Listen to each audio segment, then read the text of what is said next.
Kebiasaan merokok terus bertambah, bahkan terjadi peningkatan signifikan pada kelompok pria usia 15 sampai dengan 19 tahun atau usia SMP, SMA, dan perguruan tinggi. Dari 13,7% di tahun 1995 menjadi 38,4% pada tahun 2010. Menurut Global Youth Tobacco Survey, tercatat sebanyak 22,5% remaja usia 13 sampai dengan 15 tahun telah menggunakan berbagai produk tembakau. 20,3% diantaranya mengkonsumsi rokok dan sebanyak 6,5% mengkonsumsi produk tembakau lainnya. Menurut Ketua Perkumpulan Promotor dan Pendidik Kesehatan Masyarakat Indonesia atau P3KMI, Dr. Rita Damayanti, kondisi tersebut sangat memprihatinkan, apalagi mengingat hingga kini pemerintah belum berhasil melindungi remaja dengan melarang iklan rokok secara total, sehingga diperlukan program intensif dan efektif bagi remaja agar mampu menjaga dirinya dari godaan merokok. Sasarannya adalah sebetulnya remaja di SMP.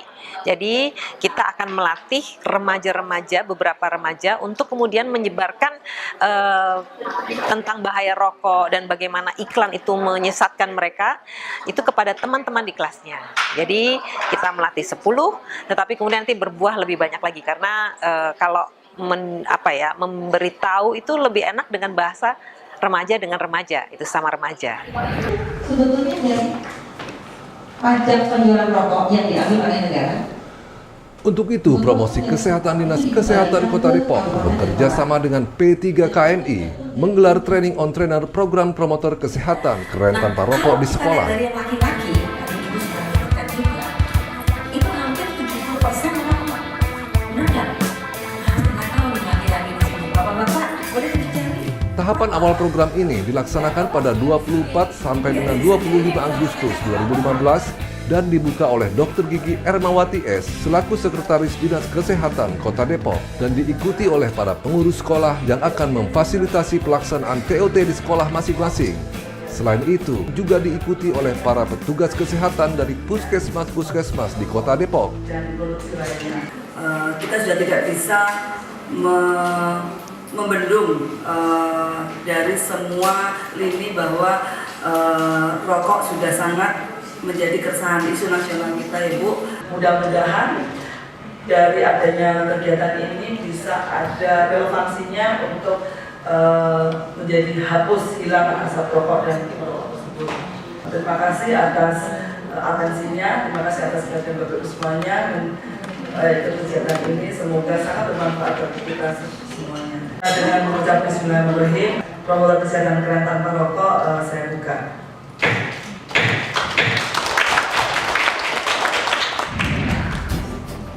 Kalau kita itu tidak merokok, kena asap rokok, implikasinya itu lebih besar. Betul? Dari PT Puskesmas Bancolantas, Dokter Gigi, tapi sebagai petugas UKS. Penyelenggara memberikan simulasi metode penyampaian materi TOT kepada para pengurus sekolah dan para petugas kesehatan seolah mereka adalah siswa setingkat SMP.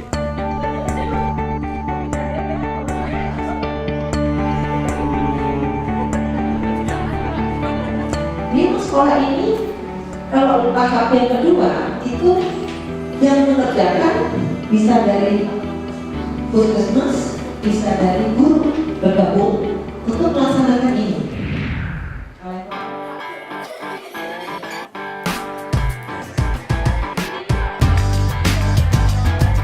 Selanjutnya, pada pelatihan berikutnya, sebagai proyek percontohan, melibatkan sejumlah pelajar dari 5 SMP dan Madrasah Sanawiyah di Kota Depok dan berlangsung dalam beberapa kali pertemuan setiap pekan sejak 27 September hingga 3 November 2015.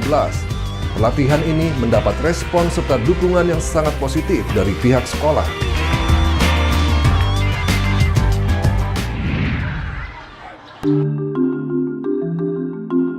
Modul yang terbagi 5 sesi ini terdiri dari 1. Prevalensi atau kelaziman merokok di Indonesia yang digambarkan sebagai generasi perokok. 2. Penjelasan adiksi merokok dan dampak terhadap kesehatan. 3. Menyadarkan remaja tentang bagaimana iklan rokok menjerat remaja. 4. Memberikan keterampilan bagi remaja cara berkomunikasi efektif dengan teman sebaya. 5. Mengajak remaja melakukan rencana aksinya untuk menyebarkan informasi yang telah diperolehnya. Modul 1. Pemutaran video generasi perokok. Mari kita bahas Dalam pelatihan tersebut, pada modul pertama ditayangkan video generasi perokok yang berisi beberapa pesan kunci terkait prevalensi atau kelaziman merokok di Indonesia yang digambarkan sebagai generasi perokok. Salah satunya berbunyi, iklan rokok bertujuan mengontrol dan memanipulasi pelaku. Dijelaskan dengan fakta bahwa iklan memiliki pengaruh yang kuat pada keputusan bagaimana bersikap dan menghabiskan uangnya. Juga diuraikan bagaimana industri rokok menghabiskan uang 13 miliar rupiah tiap tahunnya untuk iklan dan promosi. Akhirnya kecanduan karena adanya zat yang bersifat adiktif di dalam rokok. Iklan menyampaikan pesan lewat kata, gambar, dan warna yang mengesankan kekayaan, kekuatan, dan daya tarik seksual. Betapa rapuhnya generasi muda kita.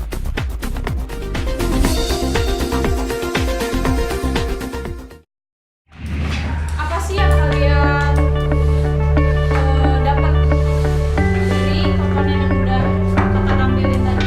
Setelah menonton video tersebut, peserta diharapkan bisa mendapatkan informasi mengenai fakta-fakta bahaya rokok dan kerugiannya. Mereka juga berkesempatan bertanya seputar informasi yang didapat dari tayangan tersebut. Disinilah peran promotor kesehatan untuk menyampaikan kepada kelompok di lingkungannya untuk memikirkan kebenaran kondisi tersebut, sekaligus mengajak untuk tidak tertarik bujukan iklan rokok dan berusaha untuk mengontrol dirinya. Terus yang kedua adalah kalian bikin surat. Sebagai penutup modul pertama, peserta diminta membuat surat untuk keluarga terdekat, kepala sekolah, bahkan hingga ke wali kota. Isinya berupa ungkapan hati dan perasaannya setelah menyaksikan video terkait dampak buruk rokok. Misalnya tentang permintaan kepada kepala sekolah untuk melindungi siswa sekolah dari bahaya rokok dan menerapkan peraturan kawasan tanpa rokok.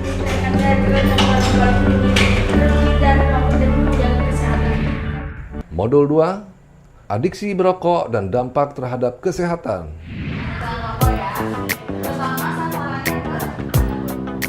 Pada modul kedua pelatihan, kepada peserta diajak mengikuti permainan dan diskusi serta pemutaran film TAR eksperimen.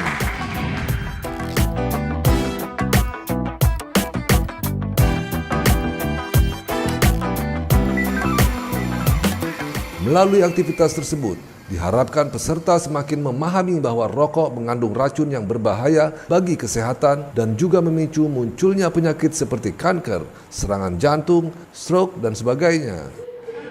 Disampaikan pula penegasan kepada peserta bahwa iklan tidak pernah menunjukkan fakta tentang merokok.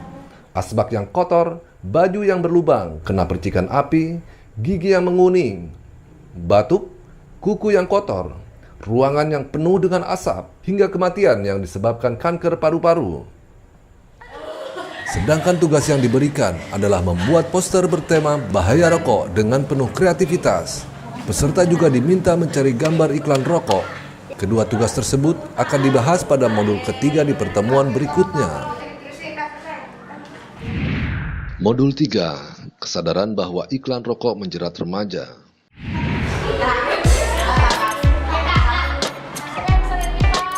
Selanjutnya pada modul ketiga, kepada para peserta pelatihan diajak berdiskusi tentang tugas yang diberikan sebelumnya. Disampaikan pula pesan kunci berupa persepsi keliru tentang adanya sejumlah remaja merokok, sedangkan faktanya kebanyakan remaja tidak merokok. Kepada peserta dijelaskan bahwa industri rokok sangat memanfaatkan mitos bahwa kebanyakan remaja merokok. Penyebabnya pun bisa mengakibatkan dampak beruntun. Saat remaja melihat orang merokok, maka mereka ingin mencobanya. Makin banyak remaja yang mencoba-coba merokok, maka semakin banyak remaja yang menjadi kecanduan merokok. Makin banyak yang kecanduan, makin banyak rokok yang dibeli, dan makin banyak pula uang yang didapatkan oleh industri rokok. Sampai pada akhirnya, kondisi kesehatan remaja akan semakin memburuk, dan sebaliknya, industri rokok justru bertambah makmur. Dalam pelatihan ini, para siswa promotor kesehatan diajak untuk semakin percaya diri bahwa mereka juga bisa menjadi agen perubahan dengan menjadi peer educator Genstar. Setiap siswa promotor kesehatan diminta bergantian maju ke depan, mendeklarasikan diri sebagai seorang Genstar, dan masing-masing membacakan deklarasinya. Saya berjanji untuk menyelamatkan generasi muda Indonesia dari bahaya rokok. Saya berjanji untuk menyelamatkan generasi muda Indonesia dari bahaya rokok. Saya Tende, mulai hari ini bertekad menjadi pendidik sebaya. Saya berjanji untuk menyelamatkan generasi muda Indonesia dari bahaya rokok. Modul 4, komunikasi efektif.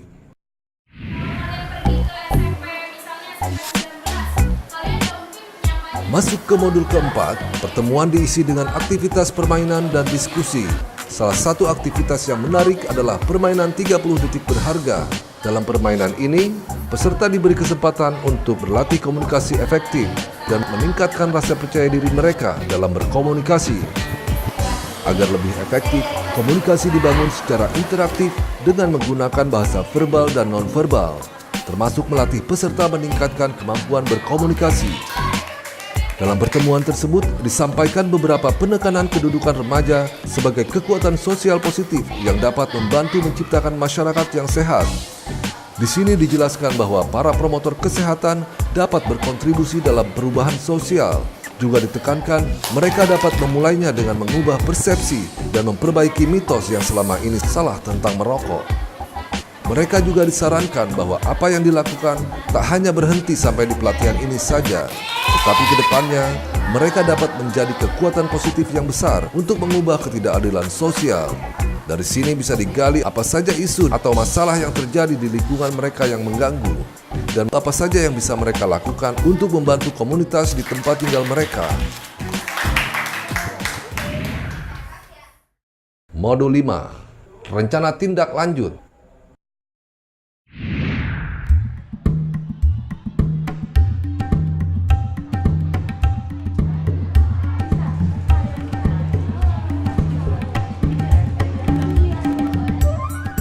Dalam modul pada pertemuan kelima, para peserta diajak untuk mengulas materi-materi sebelumnya, termasuk mengetahui sampai sejauh mana pemahaman mereka tentang rencana tindak lanjut kegiatan pendidik sebaya selaku promotor kesehatan.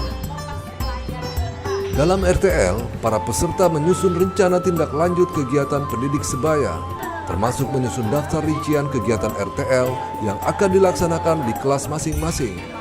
Contoh kegiatan yang akan dilakukan bisa sangat beragam sesuai dengan kreativitas peserta dan kondisi yang akan dijumpai. Di antaranya seperti menyampaikan informasi tentang rokok dan kemiskinan dan bahaya rokok di media sosial. Mereka akan melakukan tindak lanjut tersebut menggunakan metode komunikasi yang dipilihnya agar efektif dalam menyampaikan pesan bahaya rokok kepada teman mereka. Mereka juga bisa membuat info berupa artikel atau clipping mengenai bahaya merokok di majalah dinding sekolah. Selain itu, mereka juga dapat menjalankan kegiatan kreatif seperti lomba poster, pesta seni, dan lain-lain dengan tema Genstar, generasi sehat tanpa rokok.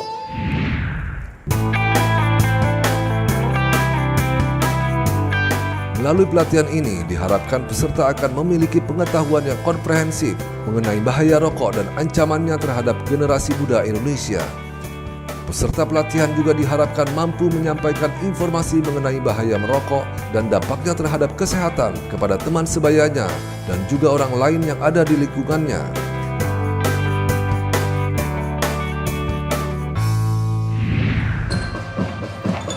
Sebagai apresiasi, pada puncak acara Hari Kesehatan Nasional bertema Gebiar Depok Bebas Asap Rokok di lapangan Balai Kota Depok 28 November 2015 lalu, dilakukan penyematan promotor kesehatan keren tanpa rokok di sekolah kepada siswa SMP dan Madrasah Sanawiyah yang telah mengikuti pelatihan promotor kesehatan di sekolahnya.